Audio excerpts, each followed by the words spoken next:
Welcome to All Saints World Missions Church. This is Reverend Oliver Lloyd, pastor here at All Saints. Once again, I'm excited that you have chosen to join us today. I'm excited to have Pastor Kwawu bringing us the word today. Very powerful and inspiring word. God wants you to build new walls. And this message will inspire you and help you and lead you to rebuild and build walls that God desires in your life. Please stay with us and listen to this message. Don't forget, please begin to share right now. Click that share button and share this message. Invite as many as you can invite to hear God's word this morning. Once again, thank you for joining, and please stay tuned. Hi, thank you, Reverend Lloyd. I am absolutely grateful that I have to come and share the word of God with you and with this wonderful audience.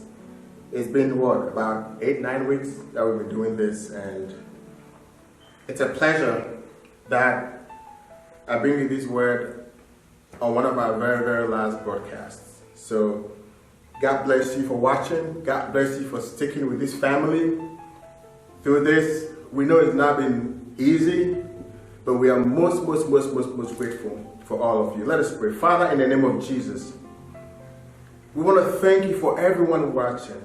We want to thank you for preserving this ministry. We want to thank you, Lord, for preserving all these wonderful people, for coming in week after week, week after week. We're grateful for their lives, and we pray that let your hand of protection and blessing be upon them. Live with them from now till evermore. Let thy word, Lord, hit every heart. Let understanding reach every spirit, and let grace come upon every life. This morning, we bless you in Jesus' name, amen. So I am excited, and I want to share something with you. I've been reading the Bible, and I came across a young man called Nehemiah. And the more I read the book of Nehemiah, the more I saw revelations, I saw situations in that story that we can liken to what we're going through today. COVID and post-COVID situations. And I know that there is someone here who's been manufactured by God. There's someone here who God has laid supernatural burdens upon your heart to do something, to rise, to break from the shadows, to probably build one more wall, to probably rise up and lift someone from a place of doom to a place of light. I'm here with you this morning. So we're going to read some scripture here. But before I do that, so I want to draw your attention to 3 books in the Bible. The book of Ezra, the book of Nehemiah, and the book of Esther. And that is a chronological order set in the Bible. But scholars believe that that was a reverse. Because as we're going to look at this incident, you will realize that it was Esther first, it was Nehemiah, and it was Ezra. Because Ezra was the high priest. And God was trying to restore Jerusalem to a place of his presence.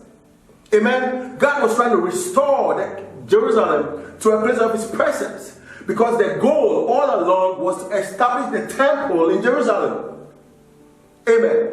So that God began this restoration process. And as we all know, we see this process through Esther. Where God prepares Esther. God is preparing this young woman for his ultimate plan. So God orchestrates, and Esther ends up in the palace. God orchestrates, and out of all the slaves and all the bond women, out of all of the inhabitants, that Esther, a Jew, was selected into the palace. This is a common story, so we all know this story. But hear me out. In the midst of all of this, the people of Israel were in captivity. They were in exile. The walls of Jerusalem had been broken. People were mocking the Jews. And God had given a prophecy that that captivity was going to end. And the captivity ended, and Jerusalem was still in the ruins. Somebody had to take up the mantle. Somebody had to rise to take up the authority and the responsibility to begin rebuilding Jerusalem. Hundreds and hundreds of miles away from all of these, there is Nehemiah, who God is preparing. God is preparing. God shapes the life of Nehemiah in a very unique way. This guy was the cupbearer of the king. The cupbearer is one of the most trusted in the palace, because the cupbearer is the wine pourer for the king. Yeah. The cupbearer could poison the king any day, any time. So before you move to the position of a cupbearer, you have been tried, you have been trusted. The mantle of trust lays upon you. And is it strange that of all the people in the land, the slave, the bondsman, Nehemiah, was chosen to occupy this position? Follow me now. Nehemiah was chosen. Nehemiah rose to the ranks and became the cupbearer of the king. Amen. And scholars believe that the queen at the time sitting by Artaxerxes was Esther. So is it strange that God orchestrates Esther to the side of the king at the time when Nehemiah was also in the very same palace and about to undertake a divinely orchestrated plan of God? Listen to me, somebody. There may be things going on in your life. There may be situations breaking down in your life. There may be things that you have no understanding about. There may be things in your life that you have absolutely no clue about. But I'm here to tell you that the God that we serve, He is orchestrating things on your behalf. The road may seem gloomy. The mountain may seem too steep. The valley, you may seem to be rolling and rolling and rolling down into the valley. But I'm here to tell you that God is orchestrating things for your own pleasure, for your own good one day. Listen to me, hear me out.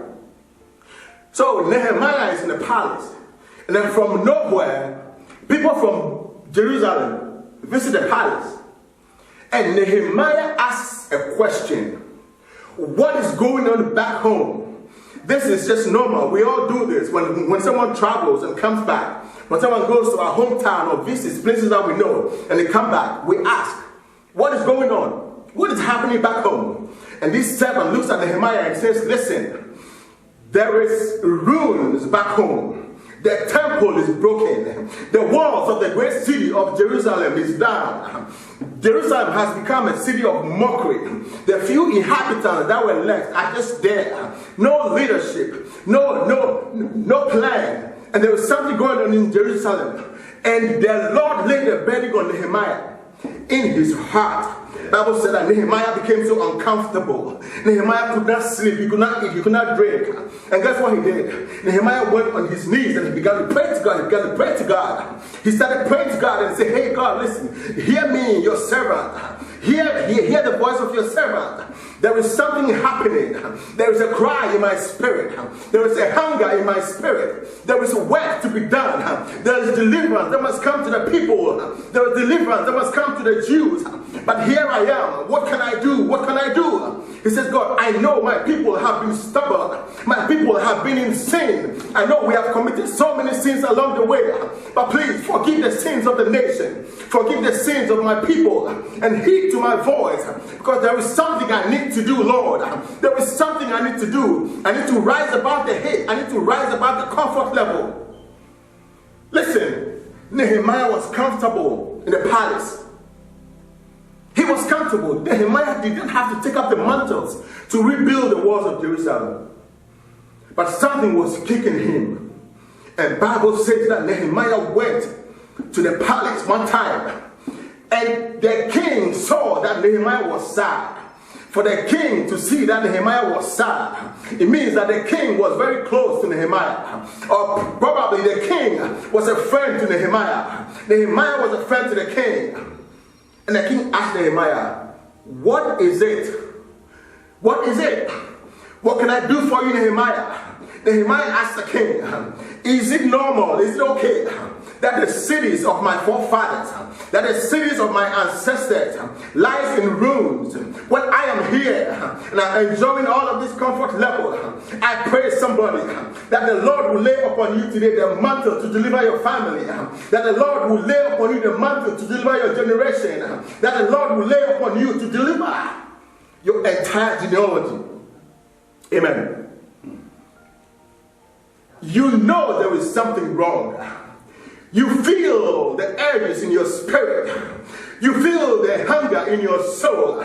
You know something is not right. You know something is going wrong.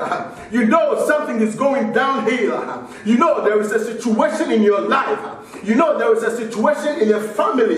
You know there is a situation it has plagued your family for years. And the Lord is speaking to you today, somebody. Rise up. Take up the mantle of Jehovah. Rise up. Take up the hunger of your family.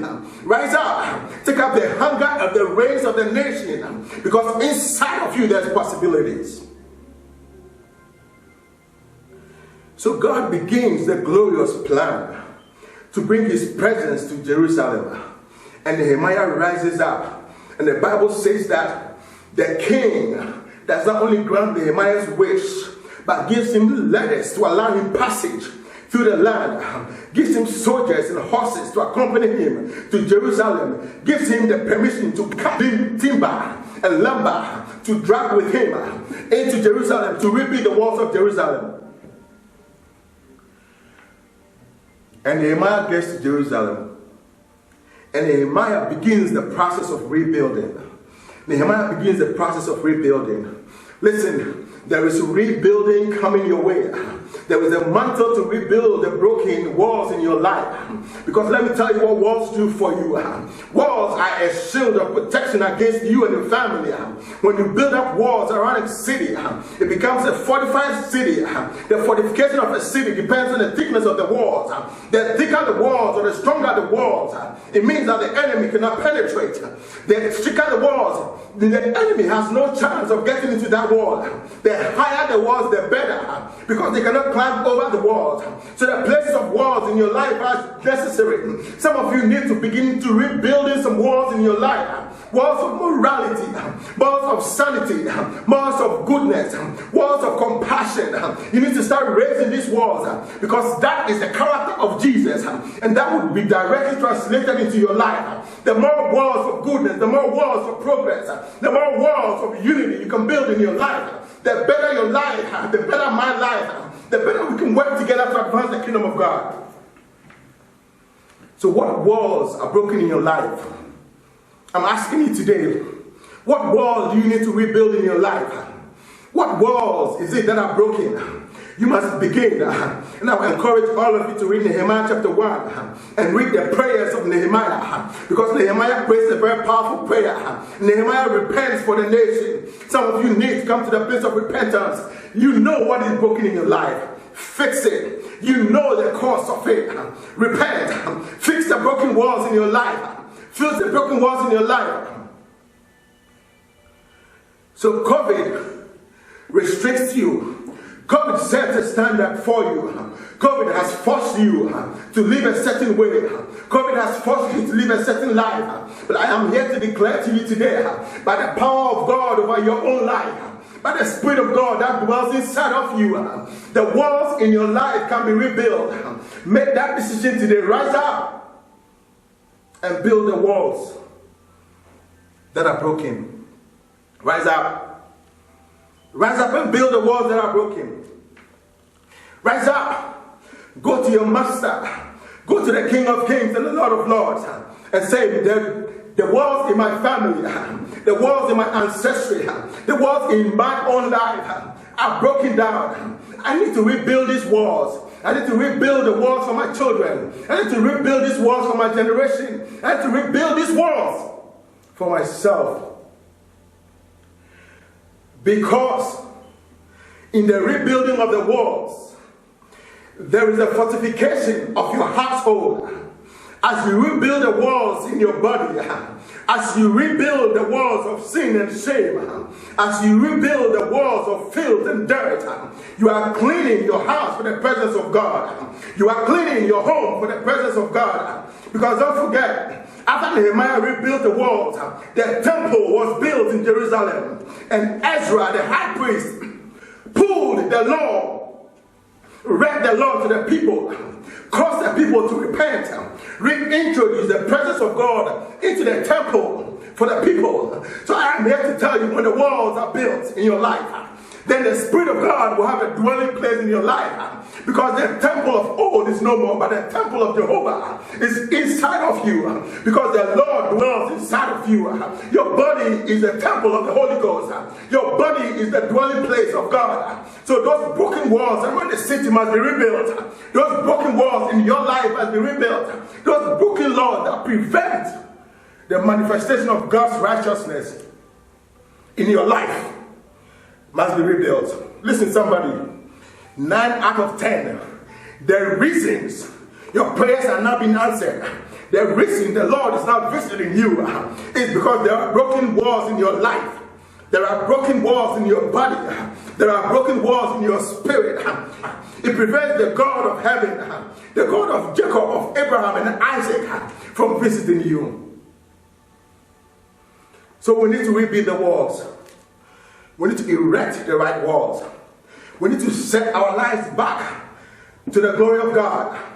And when God comes and lives with you, when God comes and dwells with you, then everything in your life, the crooked roads will start to become straight. Then the crooked valleys will be straightened. And listen, when Nehemiah went back and began the rebuilding process, was it easy? Oh no, it wasn't. Because the moment Nehemiah decided to rebuild the walls and got there, the enemies arose against him. Tobias and Sanballat, they arose against him. They said, we will not allow you to build these walls. They mocked him. They conspired against him. They led revolt in the city against him.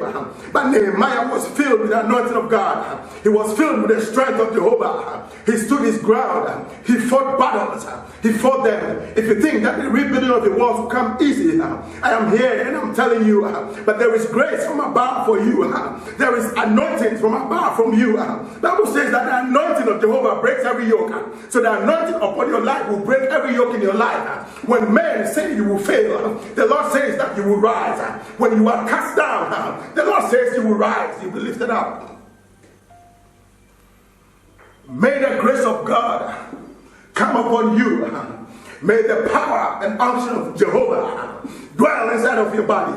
May all of heaven rise, come to your rising. May all of the earth sing your praise. These are promises for your life. May God bless you. May God deliver you. May God give you supernatural wisdom so that we can begin to rebuild the broken walls. Say to somebody, rebuild the broken walls. Hey, say to me, rebuild the broken walls. I know you can't see me, or I can't see you, but type in the text box, rebuild the broken walls. Let me hear amen. Let me see amens. Type in that box, rebuild the broken walls. Begin to confess it wherever you are. I am rebuilding those broken walls. I am restoring the presence of God back into my life. I am building the temple of the Holy Ghost. I am rebuilding the temple of the Holy Ghost. I am rebuilding the temple of the Holy Ghost. I am rebuilding the temple of manifestation. I am rebuilding the temple of greatness. I am rebuilding the temple of holiness. Amen. Rebuild the temple of holiness. Stand with the Lord on this, because that is how we make it, and help one another. Help your Christian brother. Let's do this together. We're here for you. This church is committed to rebuilding your life. This church is committed to reshaping the things that are broken in your life. We don't have the power to do it, but we know with the Lord in our midst, we can smile at every storm. So wherever you are, come, let's rebuild. Let's rebuild our walls. Listen, the rebuilding of the walls took the effort of over 50 tribes in Israel. Some of them built just 10 feet. Some of them built 3 feet. Some of them just built the gates. Some of them built sections of the wall. The priests built the sections that they were responsible for. It was a collective effort. I am here to tell you, until you decide to join forces with your brethren in this church, until you decide to come together and be united in the kingdom, we will always fight a losing battle. So come, let's rebuild the broken walls. Come, let's help one another. Oh, help me build my wall and I'll help you build your wall. Stand on my shoulders and get to your wall. And I will stand on his shoulders and get to that wall. But come, let's do it together. There is grace for all of us. Grace abounds on us. There is power. There's anointing. So come and let's build these walls. Walls of shame, let's build them. Walls of distraction, let's build them. Walls of backwardness, let's build them. Walls of lukewarmness, let's build them. Come, let's break bread together. Come, let us pray together in the Lord's holy temple. Come and let us rise together. Because when we rise together, we give glory to God. May the Lord bless you for listening. May God anoint you for listening. There is someone, and I hear in a loud voice. I heard somebody shout, I am rebuilding my walls. Glory be to God for your life. I hear people saying, I'm going to rebuild that wall. I am here to encourage you. Rebuild the broken walls. Fortify your city. Set the high standards. Set the towers in the right place. Close the gates.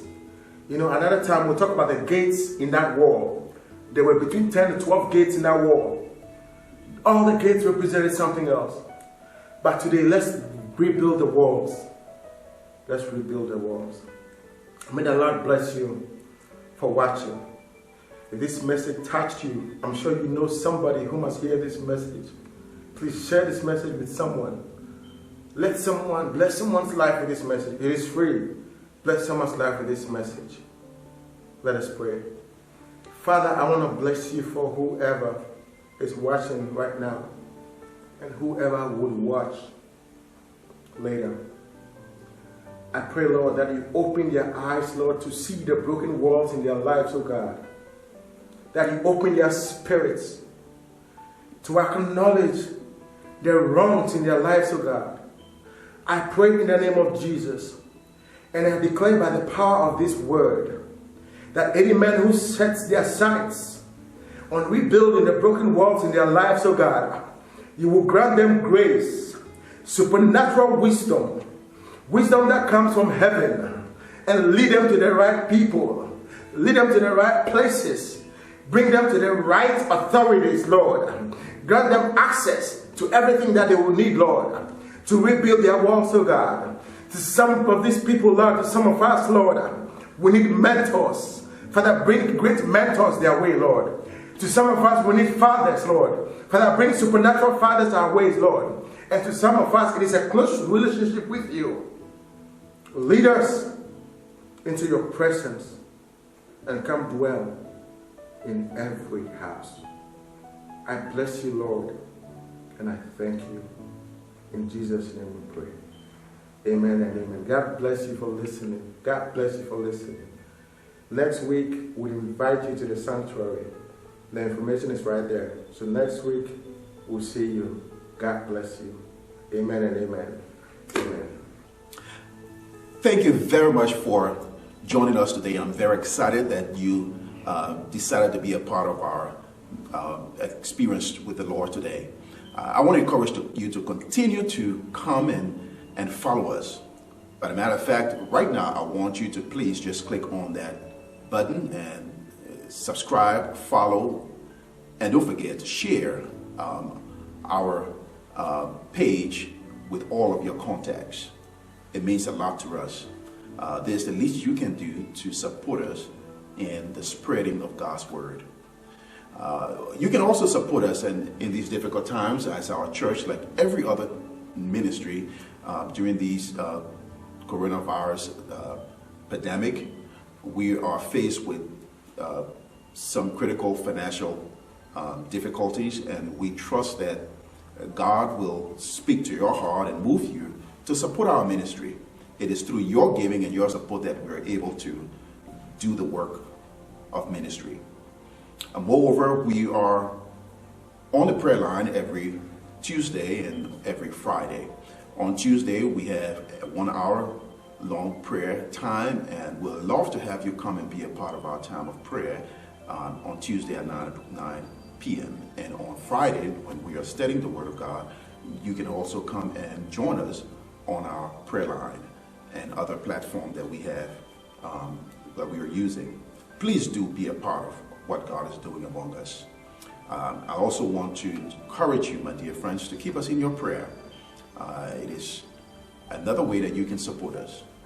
Pray for our ministry, and we trust that God will bless you and enrich you in every way as we are trusting God for our own guidance and blessings.